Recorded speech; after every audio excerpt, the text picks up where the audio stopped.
본격적인 농고에 앞서 먼저 2017년 5월 2일 제1회 공판준비 기일을 시작으로 지난 10개월 동안 118회의 기일을 진행하면서 실체 진실의 발견을 위해 최선을 다해 주신 재판부의 노고에 경의를 표합니다. 또한 이 사건 수사와 재판 과정을 관심 있게 지켜봐 주신 국민 여러분께도 진심을 담아 감사의 말씀을 드립니다. 2016년 7월 청와대가 대기업들로부터 500억 원을 모금하여 재단을 설립하였다는 의혹이 처음 제기되었고 2016년 10월 24일 피고인에게 보고된 중요 청와대와 정부 부처 문건들이 비선 실세로 주목받던 최서원에게 유출되었다는 결정적인 증거가 공개되면서 온 국민이 현직 대통령이 연루된 국정농단 사태라는 전례 없이 충격적인 사건에 직면하게 되었습니다.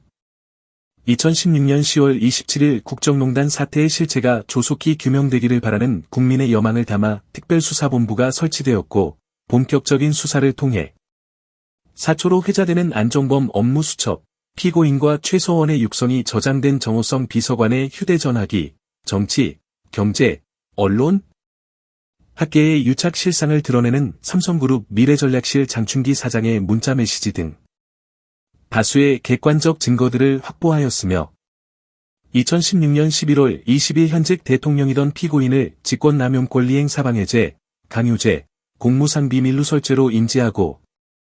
최서원, 안종범, 정호성을 구속 기소하였고 증거와 수사 기록을 모두 특별검사에게 인계하였습니다.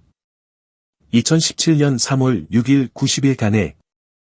특별검사 수사를 이어받은 이후에는 2017년 3월 10일 헌법재판소 결정으로 파면된 피고인의 혐의에 수사력을 집중하여 피고인이 최서원과 함께 국정을 농단한 사실을 규명하고 2017년 4월 17일 삼성, 롯데, SK그룹의 총수가 연루된 독직 범행과 774억 원에 달하는 재단 출연금 강제 모금, 위헌, 위법적인 문화예술계 지원 배제 범행을 주도한 혐의 등으로 피고인을 구속 기소하여 이 사건 재판이 이루어지게 되었고 14만 페이지에 달하는 증거 기록과 130여 명에 이르는 증인들의 생생한 증언을 토대로 피고인의 혐의 입증에 주력하였습니다. 피고인 박근혜의 혐의를 입증할 주요 증거에 대하여 설명드리겠습니다. 첫째, 안가라는 밀실에서 이루어진 비공개 단독면담을 통해 삼성전자 이재용 부회장, 롯데그룹 신동빈 회장, SK그룹 최태원 회장으로부터 총 592억 원의 뇌물을 수수하거나 요구한 범행은 안종범, 김종, 장시호, 최태원, 정유라 등의 진술 및 안종범 업무수첩, 청와대 경제수석비서관실과 각 그룹에서 작성한 단독면담 관련 말씀 자료, 최서원의 독일 법인, 영재센터, 미르 K스포츠재단에 송금한 계좌 거래 내역, 2016년 2월부터 2016년 10월까지 9개월 동안에만 총 845회. 1일 평균 3회 이상 이루어진 피고인과 최서원 간의 차명폰 통화 내역. 그리고 정부 부처에서 작성된 그룹 현안 관련 청와대 보고 문건, 피고인이 삼성물산 합병을 성사시키기 위해 국민연금을 동원한 사실이 드러난 문영표 전 보건복지부 장관 판결문 등으로 넉넉히 인정됩니다.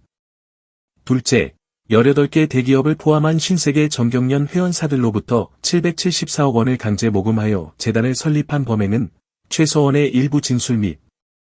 안종범, 최상목을 비롯한 청와대 경제수석비서관실 관계자, 이승철 전 부회장 등 정경련 관계자, 총수를 위시한 개별 기업 관계자,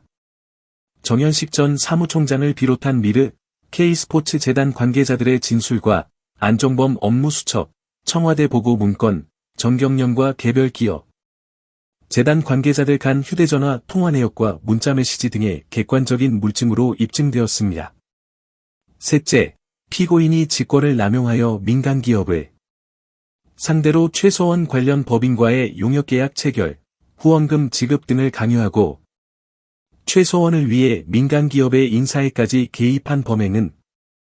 안종범, 조원동, 차은택, 이상화, 김종 및 개별 기업 관계자들의 진술과 그에 부합하는 안종범 업무수첩, 관계자들 간 휴대전화 통화 내역,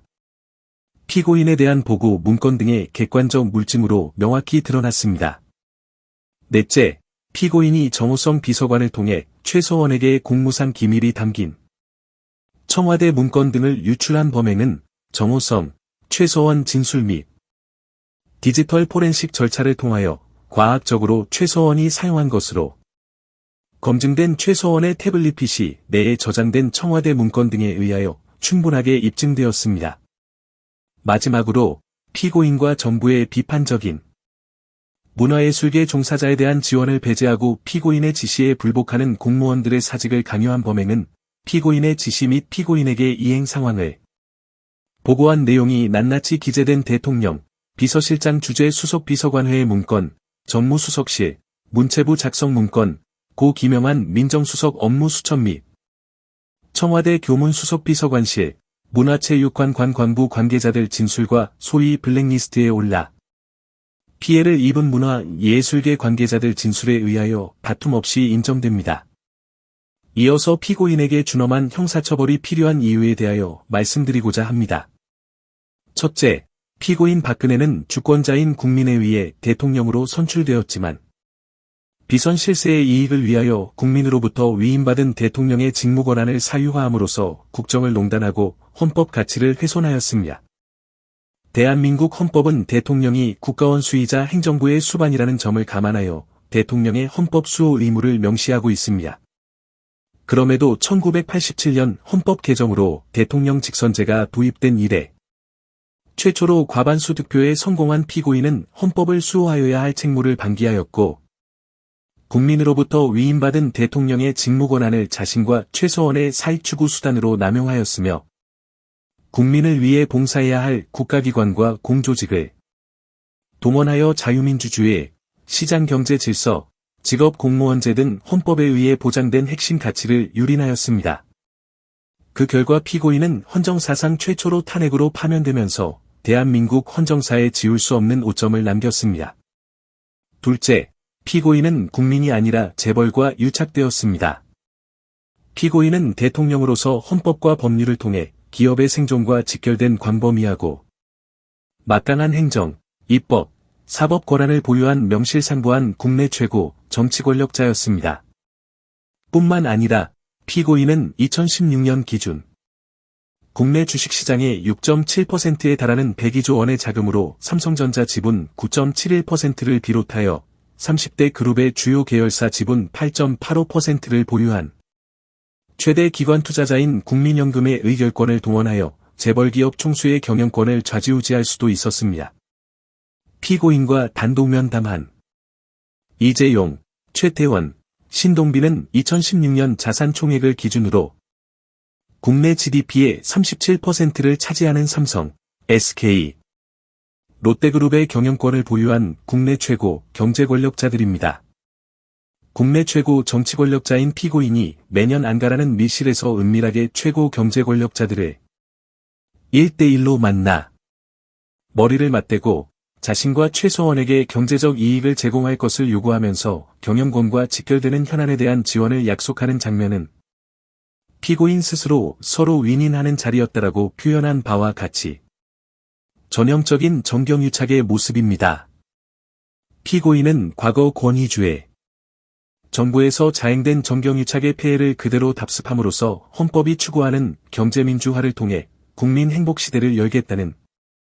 자신의 공적 약속을 헌신짝처럼 내팽개쳤고 우리 사회를 심각하게 위협하는 양극화 현상을 해소하기 위한 재벌개혁과 반칙과 특권을 철폐하여 고질적인 부패 행태의 청산을 열망하는 국민들의 기대에 찬물을 끼얹었으며 서민들의 선짓돈으로 조성된 국민연금기금을 재벌기업 총수의 경영권 승계를 돕기 위한 수단으로 악용함으로써 천문학적인 손실을 나누어지게 된 국민들에게 말로 다 할 수 없는 충격과 공분을 안겨주었습니다. 셋째, 피고인은 대기업들로 하여금 자신과 최서원이 운영할 재단 설립 자금으로 774억 원을 출연하게 하고 최서원이 지명한 업체들의 일감과 후원금을 몰아주며 최서원이 지명한 인물들을 별다른 검증 절차 없이 채용하고 승진하게 함으로써 민간 기업을 자신과 최서원의 욕구를 충족하기 위한 전유물로 전락시켜 헌법상 보장된 기업 경영의 자유, 기업의 재산권을 중대하게 침해하였습니다. 피고인의 이와 같은 행위는 기업과 사회의 진정한 상생을 위한 기업의 자율적인 경영 활동과 사회공헌 활동을 왜곡하는 것으로서 정작 계약을 체결할 충분한 자질을 갖춘 중소기업과 반드시 기업의 후원을 받아야 하는 우리 사회의 소외 계층을 희생시켰고 전체 임금 노동자의 절반이 비정규직인 현실에서 경제 한파와 고령화로 인한 청년 실업 문제와 취업난을 극복하기 위해 불철주야로 최선을 다하고 있는 젊은 세대들과 그들의 부모들로 하여금 뼛속 깊이 좌절감과 상대적 박탈감을 느끼게 하였으며 우리 사회가 불법과 반칙이 통하는 사회, 돈과 권력을 가진 특권층만이 성공하고 군림할 수 있는 사회라는 잘못된 인상을 심어주고 정부 정책의 공정성에 대한 불신을 초래하여 국가 발전을 위한 토대이자 소중한 사회적 자본인 국민들의 국가에 대한 신뢰라는 가치를 무너뜨렸습니다. 넷째, 피고인은 대통령으로 취임하면서 문화융성을 3대 국정기조 중의 하나로 천명한 바 있습니다. 그럼에도 불구하고 피고인은 자신과 정부에 동조하는지 여부를 기준으로 문화예술계 종사자들을 블랙과 화이트로 편을 가름으로써 문화예술계의 양극화를 심화시키고 자유로운 창작활동을 크게 위축시켰으며 자신의 불법적인 지시를 이행하는 데 소극적이라는 이유로 고리 공무원을 사직시키는 등 사회적 혼란과 갈등을 증폭시키는 결과를 초래하였습니다. 마지막으로 피고인은 최서원의 국정 개입에 대한 의혹이 여러 차례 제기되었음에도 불구하고 시종일관 이를 부인하였고 오히려 그러한 의혹 제기를 실체가 없는 국기문란 행위, 정치 공세라고 비난하면서 온 국민을 기만하였습니다. 피고인은 최서원의 국정 개입이 문제로 대두되자 대국민 담화를 통해 진상규명에 최대한 협조하겠다는 입장을 표명하였음에도 검찰과 특별검사의 대면 조사를 차일피일 미루면서 회피하였고 청와대 압수수색에 단 한 번도 응하지 않았으며 자신에 대한 탄핵 심판이 진행되는 헌법재판소에도 끝내 모습을 드러내지 않았습니다. 또한 피고인은 주요 국정농단 사건의 증인으로 채택되었으나 일체 출석을 거부하였고 지난해 10월 16일 재판부에서 새롭게 구속영장을 발부하자 더 이상 법원을 신뢰하지 못하겠다는 주장을 끝으로 정당한 이유 없이 재판 출석을 거부하고 있습니다. 피고인은 2016년 7월 국정농단 의혹이 처음 불거진 이래로 약 20개월이 경과한 현재까지 자신의 잘못을 진지하게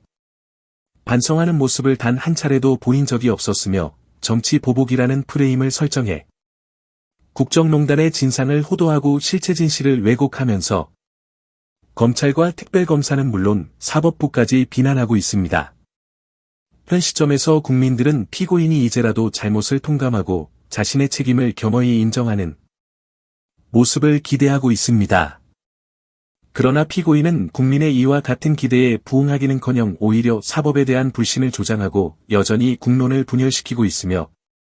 일련의 국정농단 사건에 대한 검찰과 특별검사의 수사, 헌법재판소의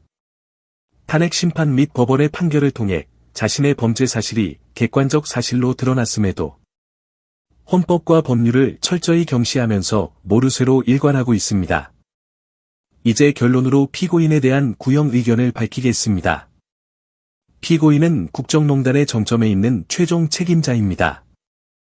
국가 원수이자 행정부 수반으로서 국정 운영을 총괄하는 지위에 있던 피고인은 국정에 한 번도 관여해 본 적이 없는 비선 실세에게 국정 운영의 키를 맡겨 국가 위기 사태를 자초한 장본인입니다. 국민들은 반칙과 특권이 아니다. 우리 사회 구성원들이 합의한 규칙을 끝까지 준수하면서 실력으로 성공한 사람이 존경받고 대통령이 제왕적 권한을 행사하면서 국민의 사상과 문화적 성향에까지 관여하는 나라가 아니라 각자의 역량을 마음껏 발휘할 수 있는 균등한 기회가 보장되는 가운데 어떠한 직업을 갖더라도 행복하게 삶을 영위할 수 있는 진정 자유롭고 평등하며 정의로운 대한민국을 꿈꿔왔습니다. 피고인은 국민들의 이와 같은 간절한 꿈과 희망을 송두리째 앗아갔습니다. 이 사건은 대한민국 역사에 씻을 수 없는 상처로 기록되겠지만 한편으로는 국민들의 힘으로 민주주의와 법치주의를 바로 세우는 소중한 계기가 되었습니다. 이제 하루빨리 과거의 아픔을 치유하고 심각하게 훼손된 헌법 가치를 재확립하기 위해서는 피고인에게 죄에 상응하는 엄중한 책임을 물어야 합니다. 이에 검찰은 피고인이 헌정 질서를 유린하여 국가 권력에 대한 국민의 신뢰를 되돌리기 어려울 정도로 훼손시키고 국가 혼란과 분열을 초래하였음에도 진지한 반성이나 사과할 의지가 없다는 점, 특정 범죄 가중 처벌 등에 관한 법률 위반 죄의 법정형이 무기 또는 징역 10년 이상인 점, 피고인이 최서원과 함께 취득한 이익이 수백억 대에 이르는 점, 범행을 부인하면서 허위 주장을 늘어놓고 실체 진실의 발견을 방해한 것은 물론이고 국정농단 사건으로 인한 책임을